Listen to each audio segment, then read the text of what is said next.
पहुंच, आपकी ताकत।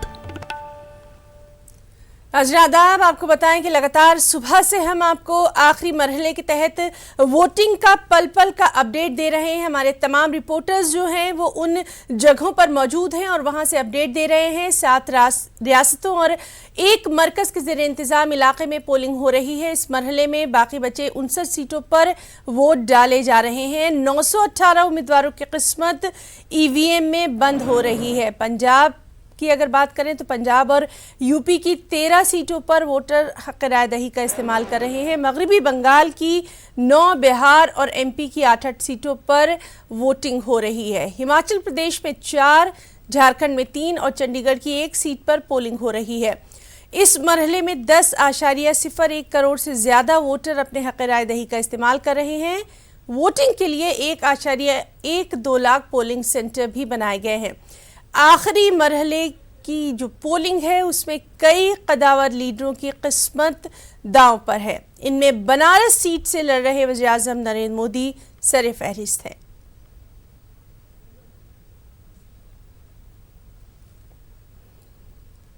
और नाज़रीन, हम आपको दिखाएं कि रविशंकर प्रसाद इस वक्त अपना वोट डालने के लिए पहुंचे हुए हैं। आपको बताएं कि पटना साहब में ये लगातार ये सीट चर्चा में रही है और अब रविशंकर प्रसाद अपना वोट कास्ट करने पहुंचे हैं।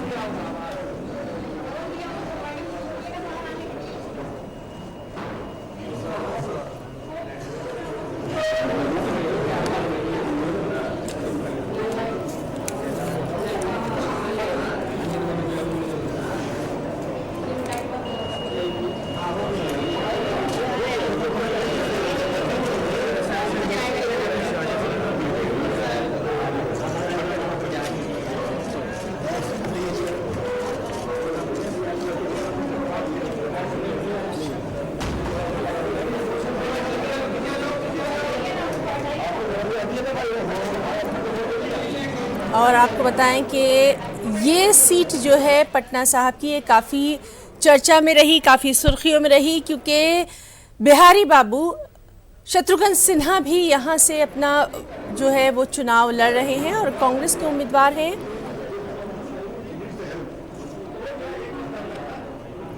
और आपको बताएं कि ये दिलचस्प इसलिए है क्योंकि शत्रुघ्न सिन्हा यहाँ पर पहले बीजेपी सीट से चुनाव लड़े थे, MP रह चुके हैं और अब उनके सामने है रविशंकर प्रसाद। तो सियासत में पल पल जो मंजरनामा बदलता है वही कहीं ना कहीं जमहूरियत की बड़ी खूबसूरती माना जाता है। तो रविशंकर प्रसाद अपने तमाम अहले खाना के साथ अपना वोट डालने के लिए यहाँ पर पहुँचे हैं। हालांकि पटना साहब की अगर बात करें तो ये जो इलाका है ये काफ़ी तारीख़ी रहा है और मजहबी एतबार से भी ये इलाका काफ़ी अहमियत का रहा है और यहाँ पर जो मकामी जो मुद्दे हैं वो काफ़ी छाए रहे और हमने ये भी देखा कि किस तरह से यहाँ एक दूसरे के ऊपर भी बयानात जो हैं उनके तीर फेंके जाते रहे। और वहीं मध्य प्रदेश के इंदौर की बात करें, जहां के शुजापुर में एक मॉडल पोलिंग बूथ बनाया गया, जहां खवातीन और उनके बच्चों के लिए खुसूसी इंतजाम किए गए। पोलिंग मरकज़ को शादी के शामियाने की तरह सजाया संवारा गया। लोगों की तमाम तर सहूलतों का यहाँ ख्याल रखा गया ताकि वोटिंग के अमल में परेशानी ना आए। मतदान केंद्र पर किस तरीके की सुविधाएं दी गई आपको बता दें, किस तरीके की सजावट की गई है। आप देख सकते हैं कितनी शानदार एक आकर्षक रंगोली यहाँ पर बनाई गई है मतदाताओं को एक संदेश देने के लिए, उनको आकर्षित करने के लिए। इसी के साथ जो मतदाता जो नवजात बच्चों के साथ महिलाएं आएगी या छोटे बच्चों के साथ महिलाएं आएगी, उन मतदाताओं के लिए आप देख सकते हैं किस तरीके से सारे खिलौने की व्यवस्था की गई, टॉयज़ की व्यवस्था की गई ताकि जब तक वो महिला वोट करे तब तक उनके बच्चों के लिए यहाँ पर मनोरंजन और खेलने के पर्याप्त साधन हो। साथ ही सजावट के विशेष इंतजाम है। आप देख सकते हैं कि जितनी सुविधाएं यहाँ पर हैं, पानी के पीने की व्यवस्था है, कूलर की व्यवस्था की गई है। पूरे पंडाल को जो है शादी के किसी पंडाल की तरह सजाया गया है, बलून लगाए गए। तो कुल मिलाकर आप जब ये तस्वीर देखेंगे तो आप मान जाएंगे कि निर्वाचन आयोग ने किस तरीके की तैयारियां इस बार की है। साथ ही आप देख सकते हैं कि सुबह ही जो बड़ी संख्या में मतदाता हैं मतदान करने पहुंचे हैं। तो लोकतंत्र के इस महापर्व में आप भी भागीदारी कीजिए, वोट कीजिए। सुनील हंचूरिया, न्यूज़ 18 मध्य प्रदेश, शाजापुर। तो लगातार हम आपको बता रहे हैं कि किस तरह से जो तमाम जो कदावर शख्सियत हैं वो भी अपने वोट का इस्तेमाल कर रहे हैं और न्यूज़ 18 भी अपने तमाम नाज़रीन से यही कह रहा है कि अपने वोट का इस्तेमाल ज़रूर करें। और आज चूँकि आखिरी मरहला है, आज के बाद जो है वो तमाम लोगों की किस्मत ईवीएम में बंद हो जाएगी और फिर 23 को तमाम चीज़ें जो हैं वो साफ़ हो जाएंगी। और जिस तरह से तमाम जो बड़े लोग हैं वो सुबह ही अपना वोट कास्ट करने के लिए पहुँचे हैं। न्यूज़ 18 भी लगातार अपने तमाम नाज़रीन से कह रहा है कि वो निकलें और अपने वोट का इस्तेमाल करें। रविशंकर प्रसाद अपना वोट कास्ट करते हुए अपने अहल खाना के साथ पटना साहब में मौजूद हैं रविशंकर प्रसाद, और अब अपना वोट कास्ट करते हुए।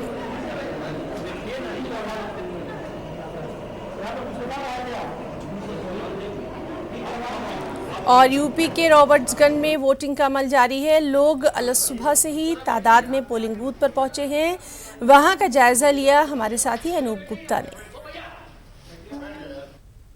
में रॉबर्ट्सगंज में लोकसभा क्षेत्र में मतदान शुरू हो चुका है और हम देख रहे हैं कि लंबी लंबी लाइनें लगी हुई हैं। मतदान को लेकर लोगों में खासा उत्साह है और यहाँ मैं बता दूं कि यहाँ पर महिलाओं की संख्या काफ़ी अधिक है। महिलाएं भी आकर लाइन में लग गई हैं। लोगों का जैसे देखने में आ रहा है कि सुबह ही मतदान कर लेना चाहते हैं। आइए बात करते हैं क्या मुद्दे हैं जिनको लेकर वो वोट करेंगे।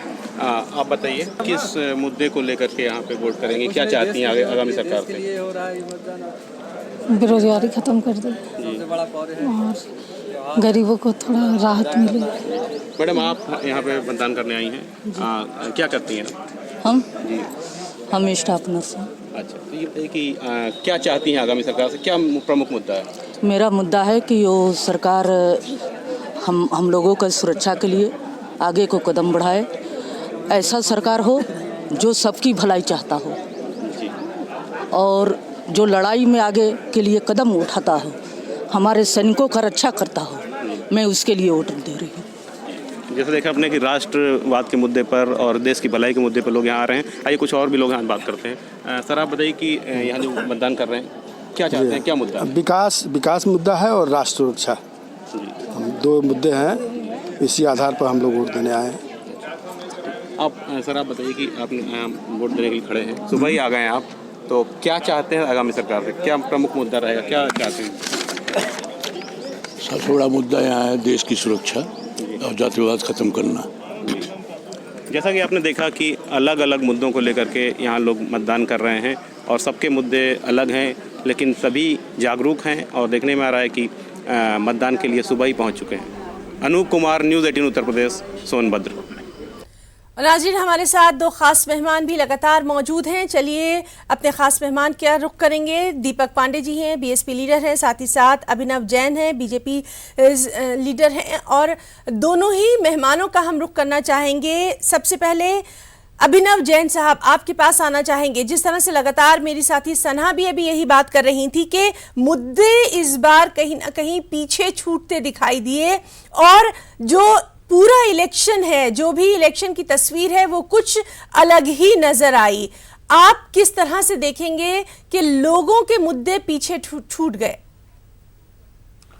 देखिए, मैं इससे इत्तेफाक नहीं रखता। लोगों के मुद्दे, विकास अपनी जगह 5 साल में बहुत सा हुआ है, और चाहे वो रोजगार हो, चाहे वो स्किल इंडिया हो, चाहे वो स्टार्टअप हो, स्किल इंडिया के जैसे कि जैसे कहीं भी आप ऐसे काम, ऐसी पढ़ाई भारत सरकार ने इंस्टीट्यूट लगाए जहां पे आप इस तरह का आप शिक्षा ले सकते हैं जिसके तहत उसके बाद आपको रोजगार मिल सके, आप कुछ अपना काम कर सकें, और प्लेसमेंट कराने के बाद ही भारत सरकार की तरफ से इंस्टीट्यूट को फीस दी जाती है। चाहे वो स्टार्टअप योजना हो, नए नए व्यापार लोगों ने स्टार्टअप योजना के तहत अपने स्टैब्लिश किए, चाहे वो मेक इन इंडिया हो। आप देखते हो बड़ी बड़ी कंपनियां जैसे मोबाइल है, सैमसंग है, जो कि पहले सिर्फ इंपोर्ट होते थे, लेकिन वो हिंदुस्तान के अंदर उनकी फैक्ट्री लगी, हिंदुस्तान के अंदर मैन्युफैक्चरिंग शुरू हुई, जिससे लाखों लोगों को रोजगार प्राप्त हुआ। उसके द्वारा बड़ी बड़ी गाड़ियां BMW टाइप जो कि सिर्फ बाहर से इंपोर्ट होती थी, उनकी फैक्ट्री चेन्नई में लगी। तो ये तो मैं छोटी सी बात कर रहा हूं। चाहे आयुष्मान योजना हो, जहां पे इंसान को अब ये सोचना नहीं पड़ता कि अगर उसको गरीब है, उसके पास पैसे नहीं है, तो वो बिना इलाज के जो है वो कुछ हो जाएगा। बिल्कुल नहीं। 5 लाख रुपए तक का बीमा भारत सरकार ने दे रही है आयुष्मान योजना के तहत, जिसमें किसी भी प्राइवेट अस्पताल में उसको इलाज मिल सकता है। चाहे वो किसान हो, चाहे वो रोजगार हो, चाहे वो शिक्षा हो, चाहे वो एम्स जैसे अस्पताल स्टैब्लिश करने की बात हो, हर क्षेत्र के अंदर जहां पे कभी हम लोग अपनी सैटेलाइट लॉन्च करने के लिए विदेशों को देखा करते थे, आज विदेश जो है भारत की ओर देखते हैं कि अपनी सैटेलाइट वो हमारे इसरो द्वारा लॉन्च कराते हैं। ऐसी कई 100 स्कीम्स हैं जो कि अगर मैं 2 दिन में बोलता रहूंगा तो खत्म नहीं होगी।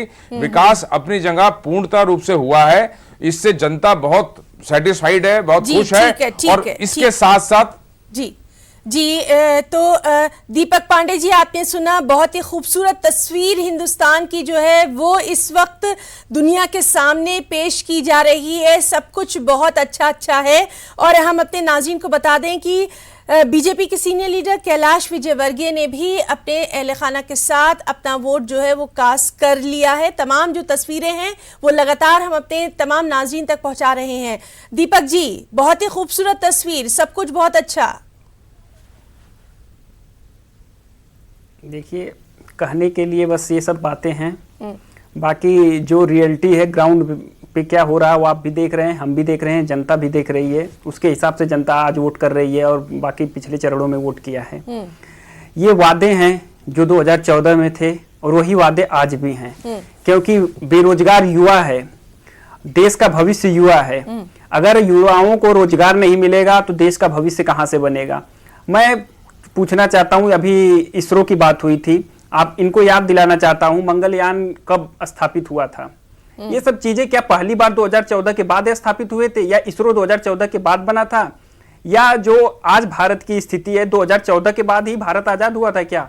ये सब चीज देखिए क्या है कि जो चीज एक्सेप्ट करने लायक है वो लोग करना चाहिए, लेकिन इतना नहीं झूठ बोलना चाहिए, या इतना नहीं ख्याली पुलाव लेके आना चाहिए जनता के बीच में, या दूरदर्शन या टीवी के माध्यम से हो या जनता के बीच में जाकर के, कि जनता आपको नकार दे। 2014 में आप आए थे जिन चीजों पे, वो तो आपने एक भी पूरा नहीं किया। आप अब बताइए, कोई बीजेपी नेता बोलता है कि अच्छे दिन आए या नहीं आए, कोई नहीं बोलता, क्योंकि उस समय आप बोले थे ना कि अच्छे दिन आने वाले हैं। आज तक कोई ये नारा दोहराया नहीं। मैं बीजेपी नेताओं को चैलेंज करता हूं कि उन्होंने जो अपना मैनिफेस्टो 2014 में दिया था उसके वादे गिनाए, मुझे कोई नहीं गिना पाता। अगर ये लोग स्कीम गिनाते हैं, स्कीम नंबर ऑफ स्कीम इन्होंने एक लिस्ट बना के दे दी, लेकिन उस स्कीम का धरातल पे कितना असर पड़ा वो कभी नहीं बताते हैं।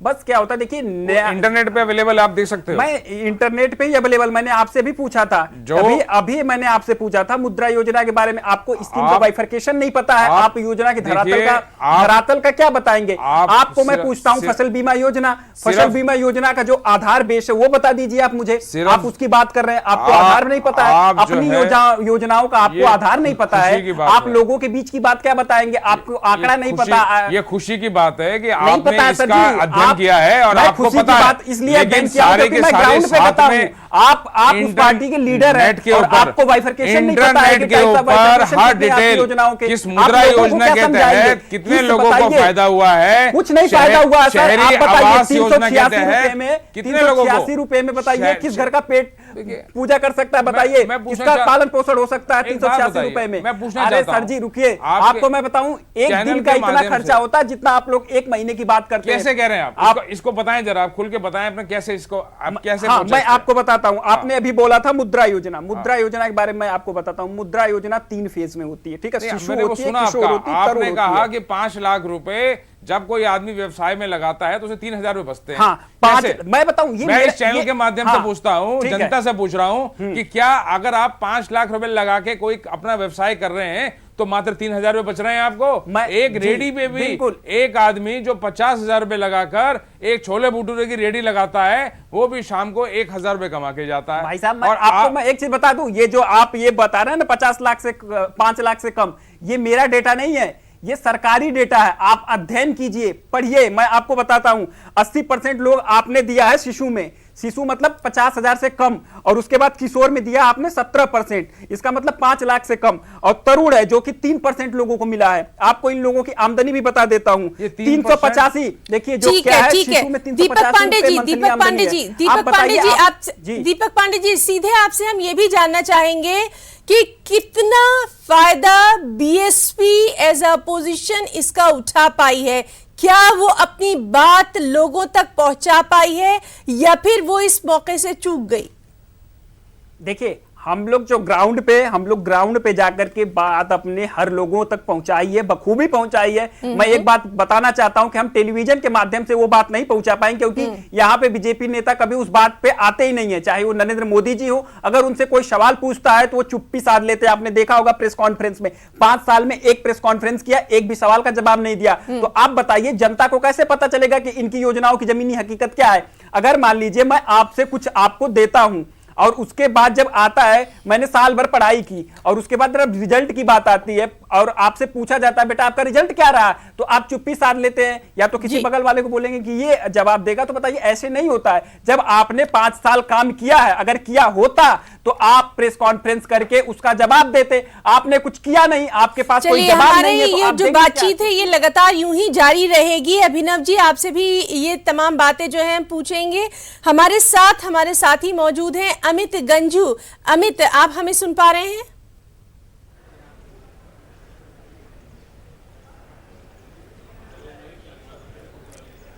अमित, आपको हमारी आवाज आ रही है?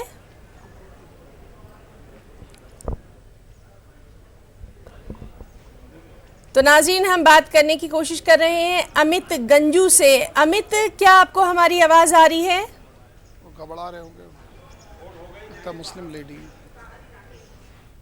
तो नाज़रीन, हम बात करने की कोशिश कर रहे हैं अमित गंजू। तमाम रिपोर्टर्स जो हैं वो भी हमारे साथ जुड़े हुए हैं। तमाम अहम तस्वीर जो है वो हम आपको दिखा रहे हैं, किस तरह से आज आखिरी फेज है और तमाम अहम लोग जो हैं वो अपने एनडीए गठबंधन की पूर्ण बहुमत की सरकार फिर से बनने जा रही है और माननीय मोदी जी के नेतृत्व में बनने जा रही है। जिस तरह से पूरा इलेक्शन रहा, कई हमले हुए, कई आरोप प्रत्यारोप हुए, आप भी एनडीए की में शामिल हैं गठबंधन में। ओम प्रकाश राजभर भी विद्रोही हो चुके, उसका कुछ असर पड़ेगा क्या? देखिए, जनता सरकार के साथ खड़ी है। इस सरकार ने 5 वर्षों में बहुत विकास किया है। आज़ादी के बाद से आज तक लगातार कई सरकारें आई और गई। लोगों से चुनाव के दौरान बहुत सारे वादे किए गए, बड़े बड़े दावे किए गए, लेकिन सही मायनों में अगर जनता को सपने दिखाकर उन सपनों को हकीकत में तब्दील करने का काम किसी ने किया है तो एनडीए की सरकार ने किया है, मोदी जी की सरकार ने किया है। और गांव-गांव में आज आप जाकर देखिए, गरीबों के पक्के आवास आपको बने हुए नजर आएंगे। शौचालय हो, आयुष्मान भारत का कार्ड हो, बिजली का कनेक्शन हो, उज्ज्वला गैस का कनेक्शन हो, आज जनता के हाथ में सही मायनों में कुछ आया है और इसलिए जनता मोदी जी के इस डेवलपमेंट मॉडल को पसंद कर रही है और किसी के भी कुछ कहने का कोई फर्क नहीं पड़ने वाला है। आप देखिएगा कि एक बार फिर। तो नाज़रीन, ये थी अनुप्रिया पटेल अपना दल से, जो कि इस वक्त अपना वोट कास्ट करने के बाद मीडिया से मुखातिब हो रही थी। अमित के पास जाना चाहेंगे। अमित, आपको हमारी आवाज आ रही है? आपसे सीधे जानना चाहेंगे, आप इस वक्त जहां पर मौजूद हैं वहां की क्या सूरत हाल?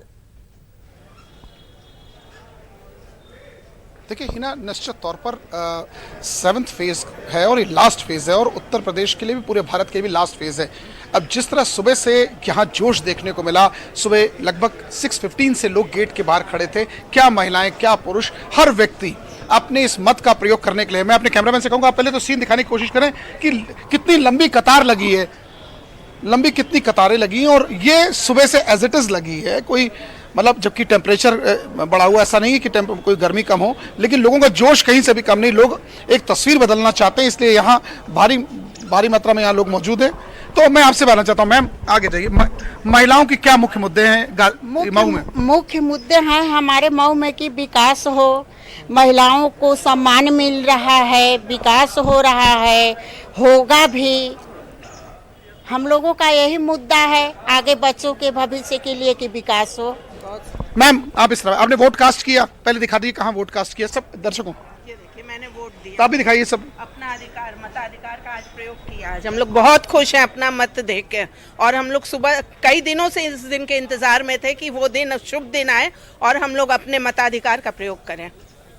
देखिए, शुभ दिन आए। आइए मैम, इस तरफ आ जाए। आपने वोट कास्ट किया मैम, आपके चेहरे की खुशी कुछ बता रही, कुछ कहना चाह रही है, बताइए।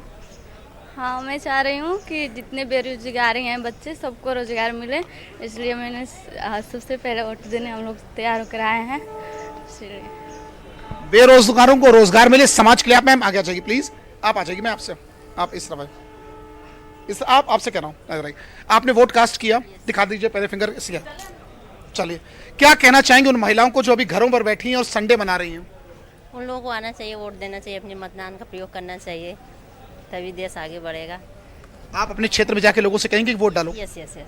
चलिए, तो निश्चित तौर पे देखिए हर व्यक्ति के अंदर अवेयरनेस है कि वो अपना वोट कास्ट करे, अपने इस्तेमाल करे। मैं इन्हें आपको बताना चाहूँगा, ये सबसे हॉट सीट कही जाती है। उसका कारण ये है, यहाँ इस अंसारी बंधुओं का एक होल्ड माना जा रहा है और राजभर दोनों तरफ से हैं, क्योंकि सिटिंग मेंबर ऑफ पार्लियामेंट जो हैं वो बीजेपी से हैं। ओम प्रकाश राजभर ने भी अपने किस्मत आजमाने के लिए यहाँ महेंद्र राजभर को लगाया। और इसके अलावा सबसे बड़ी बात यह है कि ये वही जगह है जहाँ से घोसी में बीएसपी के गठबंधन का प्रत्याशी पे आरोप है कि उसने महिलाओं के साथ दुर्व्यवहार किया और दुष्कर्म किया उस पे तमाम, और पिछले कई दिनों से पुलिस उसे ढूंढ रही है। ये एक सबसे बड़ा रोचक है कि यहाँ वो प्रत्याशी जो फाइट में है वो खुद जनता के बीच नहीं है, तो कहीं ना कहीं लोग उनके समर्थक यहाँ फील्ड पे दिख रहे हैं। और ये जगह बुनकरों की समस्याओं को लेकर लोगों ने राजनीति की रोटियां जरूर सेकी, क्योंकि यहाँ सबसे बड़ी बात बुनकर और मुस्लिम बहुत बड़ा फैक्टर है। मुस्लिम और एससीज इस पूरे घोसी में, और खासकर अगर हम 4 विधानसभाओं की बात करें, मुस्लिम्स बहुत बड़ा फैक्टर है। 2,62,000 मुस्लिम्स हैं, 3 लाख करीब एससी वोट हैं, इसके अलावा 1,20,000 ठाकुर वोट है, इसके अलावा यादव 2,10,000 हैं, 19,68,900 कुछ में। जो सबसे बड़ी ताज्जुब की बात है, जो नए वोटर्स बने उसमें 2,814 थे। इसमें कुल मिला के जो बुनकर्स थे धीरे धीरे दम तोड़ते चले गए। अगर हम 2014 से लेकर अब तक की बात करें तो 5 बुनकरों ने सुसाइड किया। तो कहीं ना कहीं बुनकरों को राजनीति का लोग केंद्र बनाते हैं। उनकी मेहनत, उनकी मशक्कत साफ तौर पर पूरे विदेश में तक देखी जाती है। अमित गंजू, हम आपसे जानना चाहेंगे, इस वक्त जो वक्त हो रहा है तो अभी तक कितने परसेंटेज तक अंदाजा लगाया जा सकता है पोलिंग हो चुकी है? क्योंकि लोग जो है वहां पर बड़े जोश खरोश पे नजर आ रहे हैं, ये बहुत अच्छी बात है।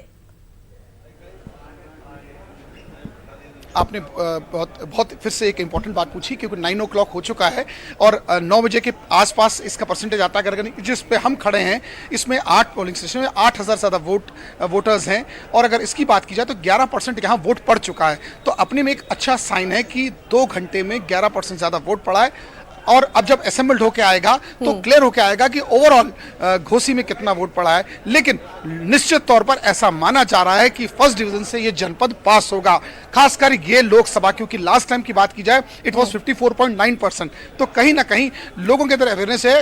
अगर 2014 की बात करें तो सुबह का जो पहला वक्त था 2014 में 9 बजे का, तो 7.3% वोट पड़े थे। इस कंपैरिटिव में कम से कम 4% 2014 से अब के टाइम के मुकाबले। तो ऐसा माना जाता है जैसे जैसे सूरज चढ़ेगा वैसे वैसे लोगों का जोश भी चढ़ेगा और लोग अपने पोलिंग स्टेशन तरफ आएंगे। और न्यूज़ 18 भी लोगों से गुजारिश कर रहा है, लोगों से एक हाथ जोड़ के गुजारिश कर रहा है कि अपने मतों का प्रयोग करें। कहीं ऐसा ना हो कि चुनाव के बाद फिर घर बैठ के राजनीति पर चर्चा करें। अमित, हम आपसे ये भी जानना चाहेंगे, जिस तरह से बहुत सारे मॉडल पोलिंग बूथ की बात कही जाती रही थी और मतदाता जो वहां पर आएंगे उनको कई तरह की सुविधाओं की बात की जाती रही